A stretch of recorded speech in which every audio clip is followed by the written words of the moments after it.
Code documentation. नाम सुनते ही developers को थोड़ा स्ट्रेस हो जाता है ना, खासकर जब मैनेजर मांग ले। तो चलिए आज इस पूरी प्रक्रिया को एकदम सिंपल बनाते हैं, चिंता से लेकर अप्रूवल तक। सोचिए, मैनेजर ने कहा इसका डॉक्यूमेंटेशन बना दो, बस इतना ही। अब इसका क्या मतलब निकालें? ये सवाल किसी भी जूनियर डेवलपर या इंटर्न को थोड़ा डरा सकता है। आखिर उन्हें चाहिए क्या? सबसे पहले तो ये समझते हैं कि कोड डॉक्यूमेंटेशन है क्या। ये कोई रॉकेट साइंस नहीं है, ये बस हमारे टेक्निकल काम का एक ऐसा नक्शा है जिसे कोई भी आसानी से समझ सके। बिल्कुल शैम्पू की बोतल पर लिखे निर्देशों की तरह, साफ, सीधा और टू द पॉइंट।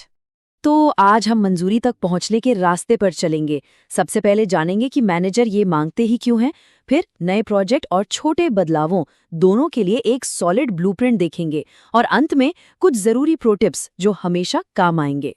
तो पहला सवाल, मैनेजर आखिर डॉक्यूमेंटेशन मांगते ही क्यों हैं? हिंट देता हूं, ये कोई टेस्ट नहीं है, ये सिर्फ कोई फालतू का काम नहीं है। इसके पीछे कुछ बहुत ही प्रैक्टिकल वजह होती हैं। देखिए, असली वजह बहुत सीधी है। लोग आते जाते रहते हैं, पर कोड हमेशा रहता है। तो अच्छा डॉक्यूमेंटेशन ये पक्का करता है कि बाद में आने वाला कोई भी इंसान उसे समझ सके। मैनेजर्स को अंदाजा लगाना बिल्कुल पसंद नहीं होता। और हाँ, स्क्रीनशॉट्स वो तो पक्का सबूत होते हैं कि कोड सिर्फ लिखा नहीं गया, बल्कि चल भी रहा है। और ये लाइन, ये शायद सबसे जरूरी बात है, जो बोरिंग है वही अप्रूव होता है। सुनने में थोड़ा अजीब है, पर सच है। प्रोफेशनल सेटिंग में जो डॉक्यूमेंटेशन सीधा साधा, स्पष्ट और पढ़ने में आसान होता है ना, उसी को हरी झंडी मिलती है। यहाँ क्रिएटिविटी नहीं, क्लैरिटी दिखानी है। चलिए अब आते हैं अपनी पहली प्रैक्टिकल गाइड पर। मान लीजिए स्क्रैच से एक नया प्रोजेक्ट बनाया है, तो उसका डॉक्यूमेंटेशन कैसे करें, इसका एक पूरा ब्लूप्रिंट देखते हैं। एक अच्छे प्रोजेक्ट डॉक्यूमेंट में ये 6 चीजें जरूर होनी चाहिए। प्रोजेक्ट का एक छोटा सा ओवरव्यू, कौन सी टेक्नोलॉजी यूज हुई है, फोल्डर का स्ट्रक्चर कैसा है, फीचर्स क्या हैं, उसे रन कैसे करना है, और हाँ, उसकी सीमाएं क्या हैं। ये सब बता दिया तो कोई कंफ्यूजन नहीं रहेगा। और इन सब में जो चीज बिल्कुल नहीं भूलनी है वो है स्क्रीनशॉट्स। ये एक विजुअल प्रूफ है कि कोड पूरा है और सही से काम कर रहा है। प्रोजेक्ट का स्ट्रक्चर, जरूरी कोड फाइलें और एप्लीकेशन के चलने का एक स्क्रीनशॉट, बस काम पक्का। अच्छा, अब आते हैं उस क्लासिक सिचुएशन पर, खासकर इंटर्न्स की चिंता। मैंने तो बस कुछ लाइनें ही बदली हैं।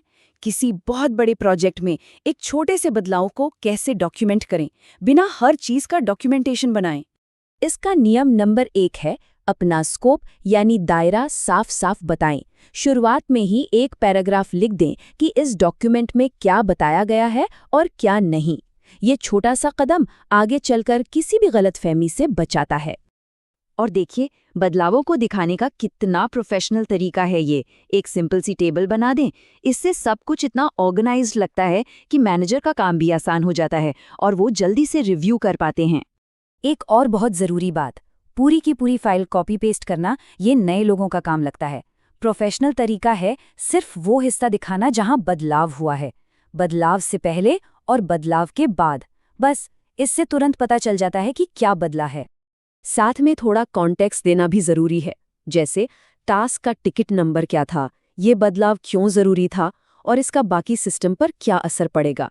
ये सब लिखने से पता चलता है कि काम को पूरी तरह समझकर किया गया है। चलिए अब आखिर में कुछ ऐसी यूनिवर्सल नियम देखते हैं जो हर तरह के डॉक्यूमेंटेशन पर लागू होते हैं। ये टिप्स फॉलो करेंगे तो डॉक्यूमेंट हर बार अप्रूव होगा। यहाँ देखिए अंतर कितना साफ है। खराब डॉक्यूमेंटेशन लंबा, बिखरा हुआ होता है, जबकि अच्छा डॉक्यूमेंटेशन स्ट्रक्चर्ड, सिंपल होता है और उसमें स्क्रीनशॉट होते हैं। हमारा लक्ष्य है ऐसा डॉक्यूमेंट बनाना जिसे कोई भी आसानी से पढ़ और समझ सके। एक छोटी सी आदत जो बहुत काम आती है, फाइल का नाम रखने का एक स्टैंडर्ड तरीका, डेवलपर का नाम, काम का नाम और तारीख। इससे सब कुछ ऑर्गेनाइज रहता है और बाद में फाइल ढूंढना बहुत आसान हो जाता है। और आखिरी प्रैक्टिकल टिप, खासकर इंटर्न्स के लिए, अपना फाइनल डॉक्यूमेंट हमेशा एक सिंगल पीडीएफ फाइल में ही सबमिट करें। इससे फॉर्मेटिंग खराब नहीं होती और ये हमेशा प्रोफेशनल लगता है। तो बात यह है कि कोड डॉक्यूमेंटेशन को एक बोझ की तरह नहीं देखना चाहिए। असल में ये एक कम्युनिकेशन स्किल है, अपने काम को साफ और स्ट्रक्चर्ड तरीके से दूसरों तक पहुंचाने का एक तरीका। तो आज की इस पूरी बातचीत को इस एक सवाल पर खत्म करते हैं।